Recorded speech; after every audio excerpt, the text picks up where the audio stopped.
Welcome to EPG Pathshala. Today we'll talk about relationship between pragmatics and language teaching. Pragmatics is the study of language use. When we talk about pragmatics, we talk about the aspects that deal with how language is used. And we all know that language is used in the context. When we are talking about applied linguistics deals with the language teaching aspects. In addition to language teaching, we talk about other applied aspects. Our concern is that we have to understand in what way the language use can be taught in the classroom situation. How do we make a student understand that there are different ways in which language is being used, and the ways that which language is being used, there are ways because every language is embedded in the context, and every context has its own cultural relevance. So today we'll talk about the relationship between the two. In the process, we'll talk about issues which are related to intercultural pragmatics. We'll talk about how exactly we are going to make a pedagogical intervention in the teaching of pragmatics. Language use is a concern of pragmatics. The study of language use is central concern of applied linguistics. But what has mostly taken place in applied linguistics is better understood as linguistics applied. When we apply knowledge about language to address language-related concerns such as language teaching, language policy decisions, we refer to this study as linguistics applied. It is a subset of the field of linguistics where language is considered to be a set of abstract systems whose meanings are located in the forms themselves, rather than put in the uses to which they are put to. Although the data comes from the context in which the language resides, the context itself gets relegated to the background in the analysis. The way the linguistics forms interrelate contextually with the circumstances of their use is largely left unexplored. What therefore remains fundamental is the concern of the use of language in real world circumstances, that is, pragmatically motivated study of social action.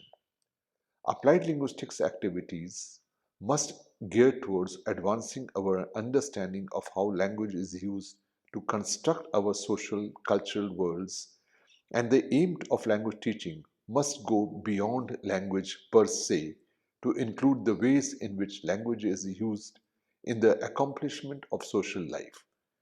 Both language and culture are two essential concepts bound together by a socio-cultural perspective on human action. From the socio-cultural perspective, language is dynamic and living collection of resources used not only for the referential function but also to bring our cultural worlds into existence, maintain them, and shape them for our own purpose. We experience the world through our everyday conventionalized communicative activities.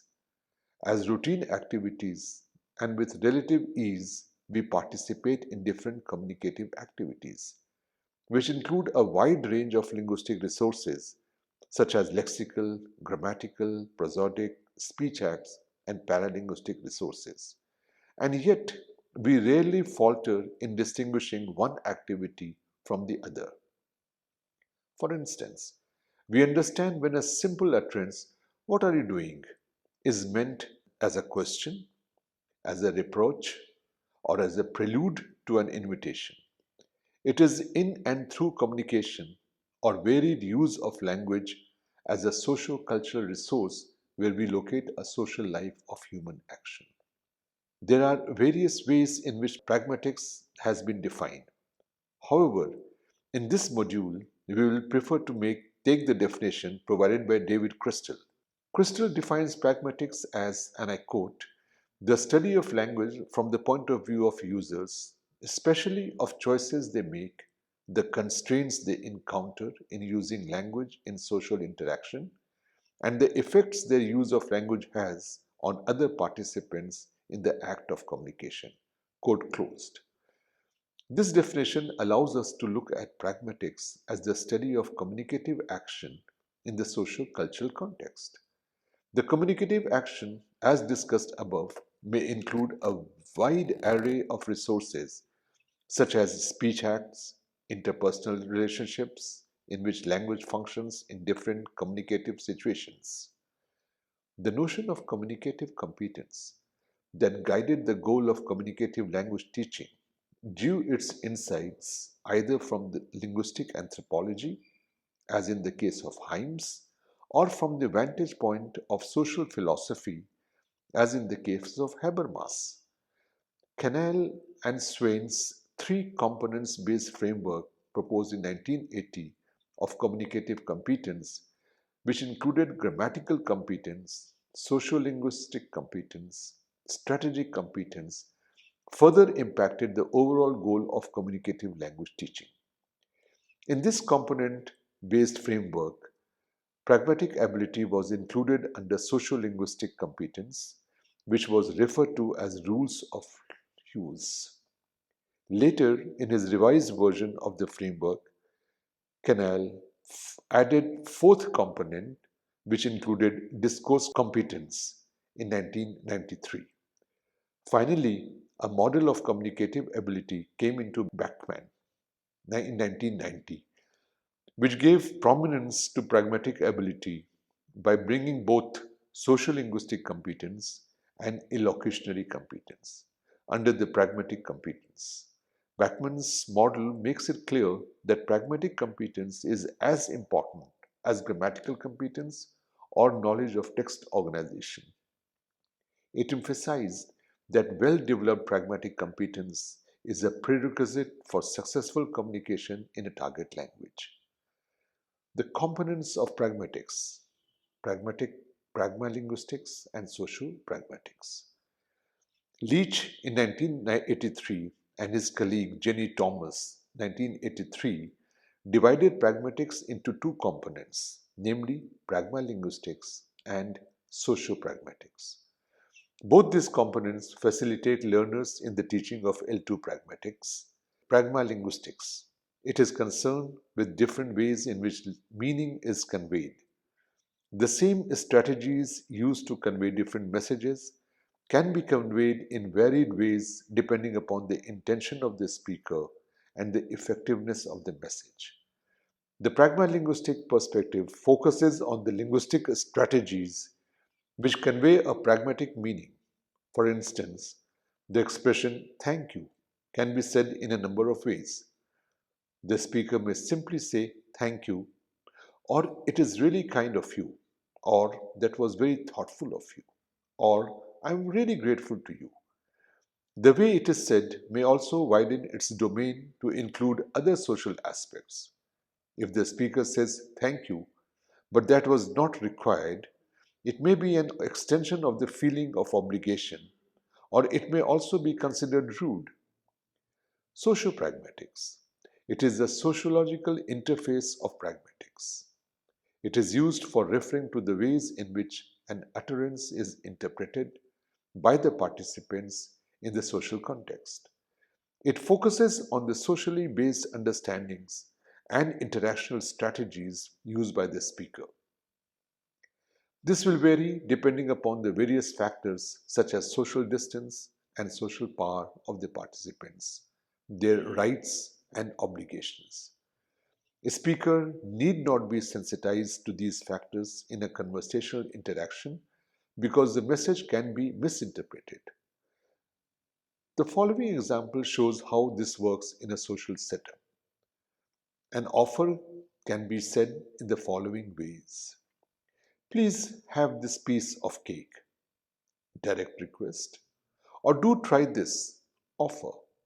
Or are you sure you do not want to have this? Suggestion. The above examples provide a range of pragmalinguistic resources which are socially negotiable. That is, they are subject to change depending upon the conversational interaction. There are chances of socio-pragmatic failure to occur if there is a mismatch. Culture differences may also lead to this kind of miscommunication, thereby leading to failure at the pragma-linguistic level. Pragmatics and pedagogical intervention. Communication does not end with the knowledge of rules of language, but goes beyond it. By investigating into the nuances of a language and by establishing a relationship between the contextual interpretation and meaning, pragmatic knowledge offers more than what is evident. As discussed above, Bachman's model makes it clear that pragmatic knowledge is not subordinated to formal linguistic knowledge and textual knowledge. We must have a reasonably well developed pragmatic competence, in order to communicate successfully in a target language. Further, considering that there are some aspects of pragmatic knowledge that are universal and freely available to adult native speakers, questions which should be asked are: do we need to teach L2 pragmatics? Do learners always transfer available knowledge and strategies to new situations? Now, coming to the question number one, do we need to teach L2 pragmatics? Just as we are born with a knowledge of rules of language, as a member of particular speech community, we also have the ability to use this knowledge in context. A considerable amount of pragmatic knowledge is universal, which easily get transferred from the learner's L1. For instance, learners know that there are certain organizational principles observed in conversation. For example, turn taking, back channeling, adjacency pair. Learners also know that pragmatic intent can be conveyed indirectly and their meaning can be understood in the context of use. Further, politeness theory has established that strategies of communicative actions vary according to context and other factors like social power, distance, etc. Different realization strategies for speech acts, such as request, are available to native speakers of diverse languages who can distinguish different levels of directness involved in requesting. Feed the cat, it's a direct. The cat's complaining, indirect. Can, could, would you feed the cat, conventionally indirect. I was wondering if you would terribly mind feeding the cat, that is a request softened or intensified. She only needs food once a day, imposition minimizer. I have to go to a conference, request extremely motivated through supportive motive moves such as justification. One may not find the use of these realizational strategies in the early stages of learning because the necessary linguistic means may not have been acquired by learners in this stage. Hence, L2 pragmatic instruction will be needed. But with growing acquisition of linguistic knowledge, no instruction will be required in the use of different realization strategies for speech acts. Do learners always transfer available knowledge and strategies to new situations? The straight answer is not always. This is evident in those cases where what is said is taken at its face value. That is, context information is barely used to draw inference. For example, one may positively look at the utterance, "वो तो हर fun मौला है." He is jack of all trades. He knows everything on its face value and would thus miss out the element of sarcasm associated with it.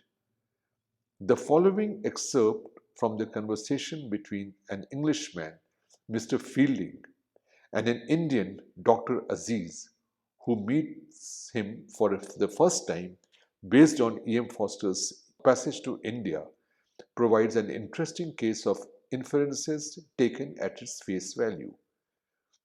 Fielding calls out to Aziz and says, "Please make yourself at home." To this, Aziz replies, "May I really, Mr. Fielding? It's very good of you. I like unconventional behavior so extremely. Page number 58 from the book. This conversation shows the lack of understanding of Dr. Aziz with regard to English language. His inability to understand Fielding's opening sentence and to take it literally leads to awkwardness and also adds to the comic effect. Another conversation between Dr. Aziz and Fielding. But you haven't children? Aziz tells Fielding. The reply is none. Excuse the following question. Have you any illegitimate children? Aziz further asks Fielding. No, I would willingly tell you if I had.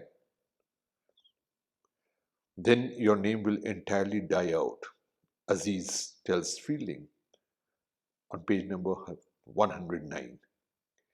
Aziz's inability to understand the English and their culture leads him to make statements which sound like an imposition of his own cultural setup. His concern for Fielding is misdirected and inappropriate, leading him to ask questions which could have provoked Fielding. Some compelling reasons in support of this answer come from production studies. Production studies are easily observable in L2 speech and written simulations of speech. This is, however, not possible in case of judgment and perception studies as they are less obvious to an observer. Production studies have focused on 4 areas of differences between native speakers NSS and non-native speakers NNSS. These are choice of speech acts. Studies show that in the same context, non-native speakers may either perform different speech acts than native speakers or may not perform any speech act at all. Semantic formulas. Differences between native speakers and non-native speakers in semantic formulas represent the means by which a particular speech act is accomplished in terms of the primary content of an utterance. For example, an apology may contain an illocutionary force. I'm sorry. An account of explanation of situation. The bus was late. An acknowledgement of responsibility. It's my fault. An offer of repair. I'll pay for the broken vase. A promise of forbearance. It won't happen again. These are based on the examples provided by Alston and Cohen and cited in Rose and Casper in 2001. In this module, we've talked about pragmatics and language teaching. We discussed the relationship between the two, how pragmatics is part of applied linguistics because it is basically concerned with the language use. Since language and culture are two indispensable, two necessary components complementing each other, we have discussed that in teaching pragmatics, the culture understanding is very important. If we do not have a culture understanding of the learners who are being taught in the class, we may land up in having miscommunication because of the cultural gap of cultural knowledge. We have also said that when there is a pedagogical intervention, can pragmatics be taught in the class? We discuss different studies which have looked at how pragmatics can be incorporated in the language teaching and how the two can be related to each other when we perform language teaching in the class. I hope you have been able to understand the pragmatics and language teaching, and you'll be able to know more if you look at the classroom situation where the two have been integrated in the teaching of the class, in the classroom teaching.